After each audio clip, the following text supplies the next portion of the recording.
If you're trying to understand West Knoxville, this video will save you a lot of time and confusion before you get here. West Knoxville isn't just one area. It's a group of very different neighborhoods that attract different types of buyers for different reasons. And a lot of people moving here lump them all together, which usually leads to frustration later. I want to walk you through the main areas of West Knoxville, who each one is best for, and the trade-offs buyers usually make. This is just an educational overview to help you understand the layout and feel of the area, not a promotion for any specific property or location. Let's start with the area most people moving to Knoxville hear about first, Farragut. Farragut is often the starting point for families and relocation buyers. It's known for schools, convenience, and a very suburban feel. Most of the neighborhoods here are well established with sidewalks, community pools, and a strong HOA presence in many areas.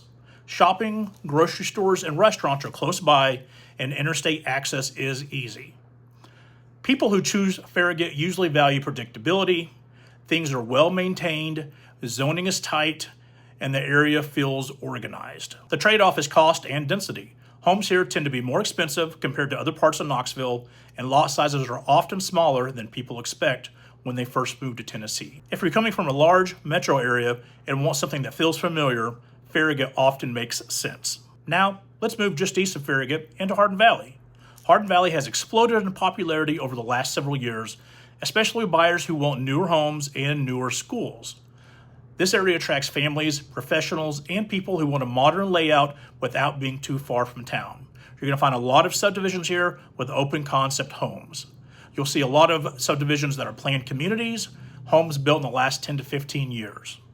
One of the biggest draws here is convenience.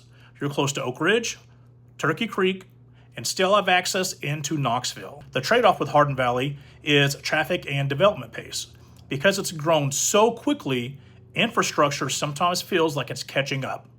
During peak commute times, certain roads can slow down, and believe me, they will.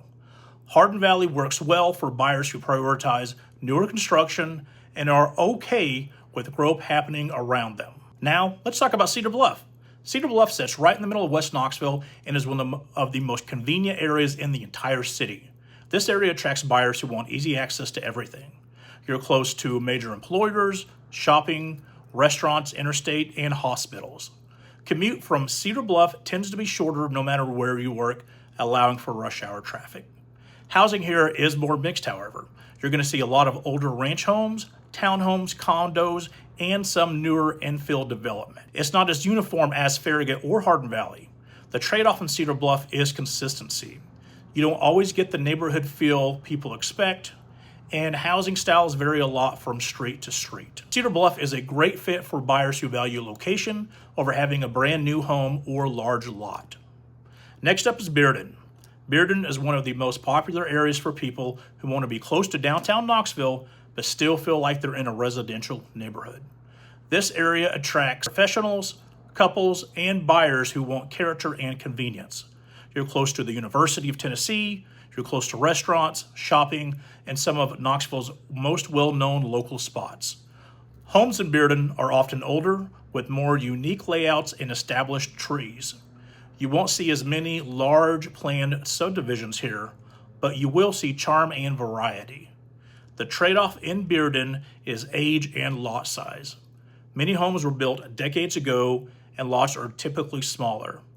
Updates vary widely, so buyers usually need to be comfortable evaluating condition and layout. Bearden works well for people who want to feel connected to the city and enjoy a more established neighborhood vibe.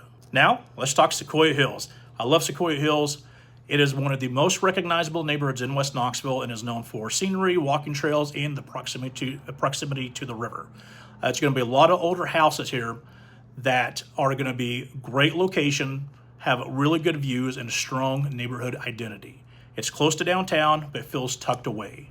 Homes here range from historic properties to newer custom builds, and architectural styles vary widely. The trade-off in Sequoyah Hills is price and availability. Homes don't change hands often, and when they do, competition can be very strong. Sequoyah Hills is ideal for buyers who prioritize walkability, scenery, and a classic historic Knoxville feel. Zooming out a bit, it's important to understand the big picture of West Knoxville. In general, West Knoxville attracts buyers who prioritize convenience, schools, and suburban living. Compared to other parts of Knoxville, homes here tend to be newer neighborhoods, more structured, and commutes are more predictable, if not a little bit more hectic. The trade-off is cost and land. If you're looking for a large acreage or rural feel, West Knoxville is not the best fit. This is why understanding the area first matters so much. A lot of buyers come in saying they want West Knoxville, but what they really mean is they want one specific part of it. Farragut feels very different from Bearden. Hardin Valley feels very different from Sequoyah Hills. If you don't narrow that down early on your search, it's easy to feel like nothing fits.